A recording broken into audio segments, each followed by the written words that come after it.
Selamat datang di channel Kisah Masyhur. Kali ini kita akan membawakan kisah-kisah dari Abu Nawas yang sederhana, ringan, cerdik, dan menghibur. Untuk kali ini kita akan memberikan cerita dengan judul Pesan bagi Para Hakim. Siapakah Abu Nawas? Tokoh yang dianggap badut namun juga dianggap ulama besar ini. Sufi, tokoh super lucu yang tiada bandingannya, ini aslinya adalah orang Persia yang dilahirkan pada tahun 750 Masehi di Ahwas, meninggal pada tahun 819 Masehi di Baghdad, Irak.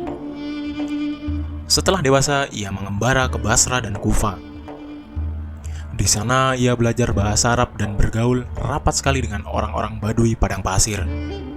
Karena pergaulannya itu, ia mahir bahasa Arab dan adat istiadat dan kegemaran orang Arab. Ia juga pandai bersyair, berpantun, dan menyanyi. Ia sempat pulang ke negerinya, namun pergi lagi ke Baghdad bersama ayahnya.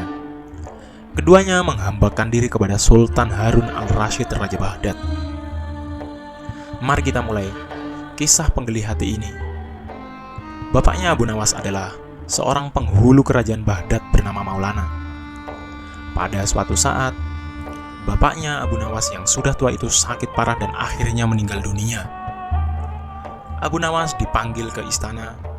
Ia diperintah Sultan Raja untuk mengubur jenazah bapaknya itu sebagaimana adat Syekh Maulana. Apa yang dilakukan Abu Nawas hampir tiada bedanya dengan Kadi Maulana, baik mengenai tata cara memandikan jenazah hingga mengkafani, menyolati, dan mendoakannya. Maka Sultan bermaksud mengangkat Abu Nawas menjadi Kadi atau penghulu menggantikan kedudukan bapaknya. Namun, demi mendengar rencana sang sultan, tiba-tiba Abu Nawas yang cerdas itu berpura-pura menjadi gila. Usai upacara pemakaman bapaknya, Abu Nawas mengambil sepotong batang pisang dan diperlakukannya seperti kuda. Ia menunggang kuda dari batang pisang itu sambil berlari-lari dari kuburan bapaknya menuju rumahnya. Orang yang melihat menjadi terheran-heran dibuatnya.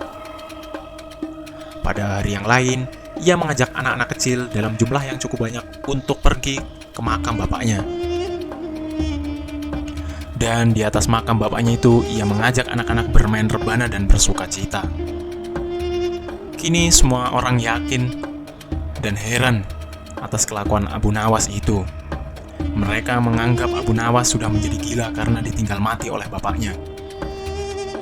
Pada suatu hari, ada beberapa orang utusan dari Sultan Harun al-Rasyid datang menemui Abu Nawas. "Hai Abu Nawas, kau dipanggil Sultan untuk menghadap ke istana," kata wazir utusan Sultan. "Buat apa Sultan memanggilku? Aku tidak ada keperluan dengannya," jawab Abu Nawas dengan entengnya seperti tanpa beban. "Hai Abu Nawas, kau tidak boleh berkata seperti itu kepada rajamu."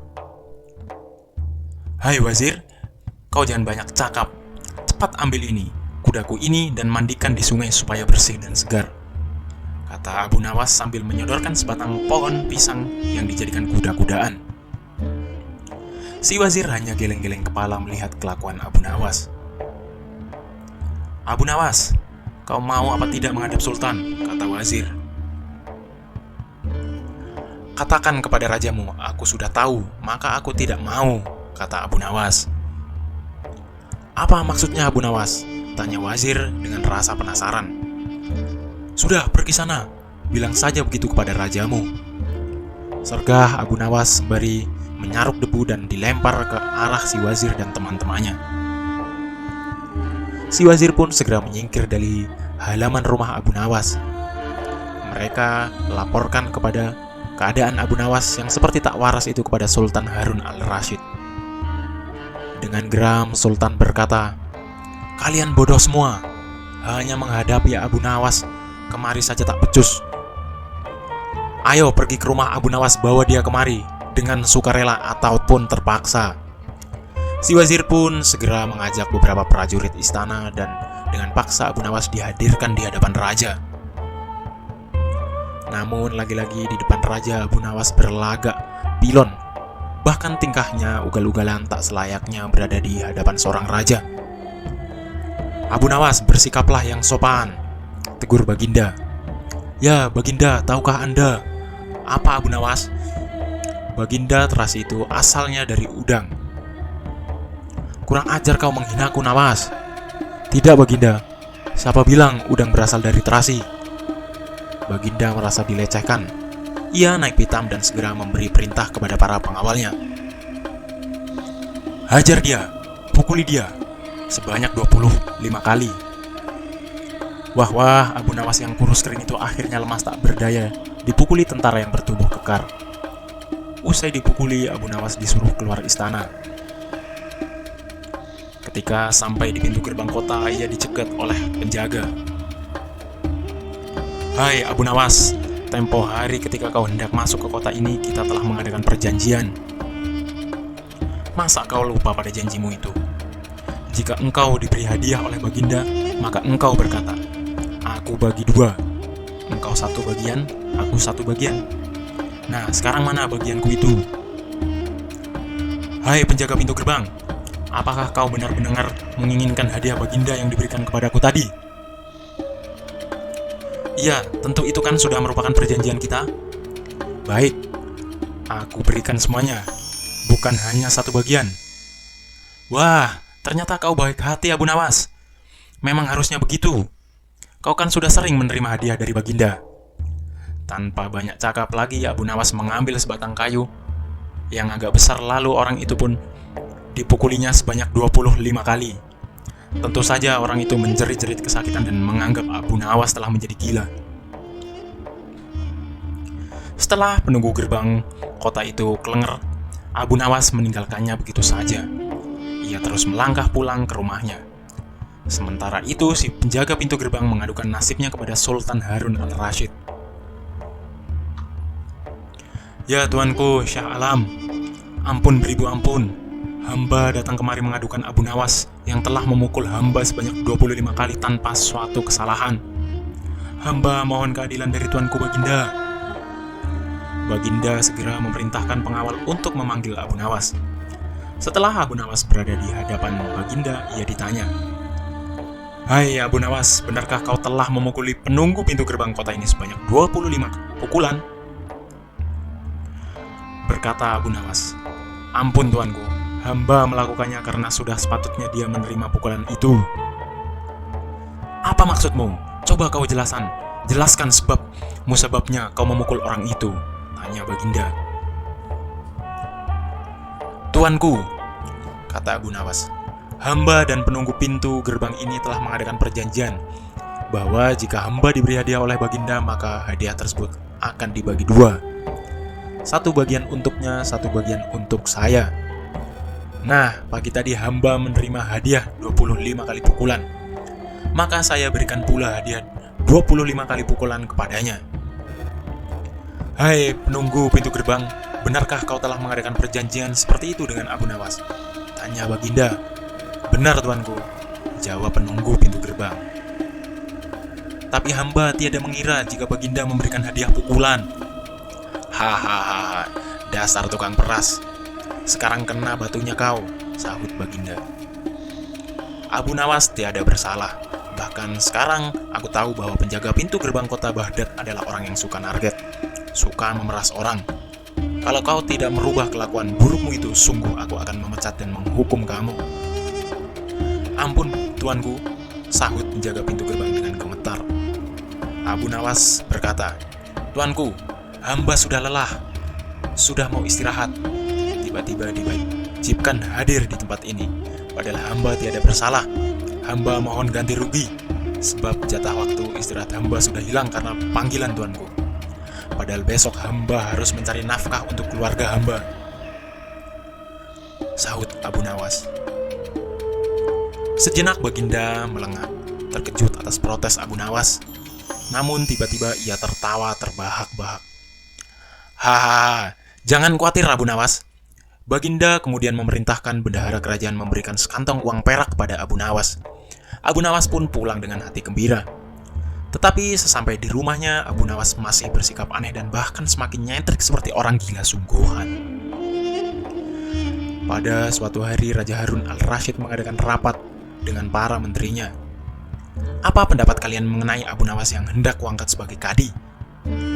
Wazir atau Perdana Menteri berkata, melihat keadaan Abu Nawas yang semakin parah otaknya, maka sebaiknya tuanku mengangkat orang lain saja menjadi kadi. Menteri-menteri yang lain juga mengutarakan pendapat yang sama. Tuanku, Abu Nawas telah menjadi gila. Karena itu dia tak layak menjadi kadi. Baiklah, kita tunggu dulu sampai 21 hari. Karena bapaknya baru saja mati. Jika tidak sembuh-sembuh juga, bolehlah kita mencari kadi yang lain saja. Setelah lewat 1 bulan, Abu Nawas masih dianggap gila. Maka Sultan Harun al-Rashid mengangkat orang lain menjadi kadi atau penghulu kerajaan Baghdad. Konon dalam suatu pertempuran besar ada seorang bernama Polan yang sejak lama berambisi menjadi kadi. Ia mempengaruhi orang-orang di sekitar Baginda untuk menyetujui jika ia diangkat menjadi kadi. Maka tatkala ia mengajukan dirinya menjadi kadi kepada Baginda, maka dengan mudah Baginda menyetujuinya. Baginda mendengar Polan diangkat menjadi kadi, maka Abu Nawas mengucapkan syukur kepada Tuhan. Alhamdulillah, aku telah terlepas dari bala yang mengerikan.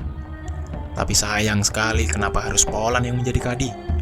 Kenapa tidak yang lain saja? Jawab Abu Nawas. Mengapa Abu Nawas bersikap seperti orang gila? Ceritanya begini. Pada suatu hari ketika ayahnya sakit parah dan hendak meninggal dunia, ia panggil Abu Nawas untuk menghadap. Abu Nawas pun datang mendapati bapaknya yang sudah lemah lunglai. Bapaknya berkata, "Hai anakku, aku sudah hampir mati. Sekarang ciumlah telinga kanan dan kiriku."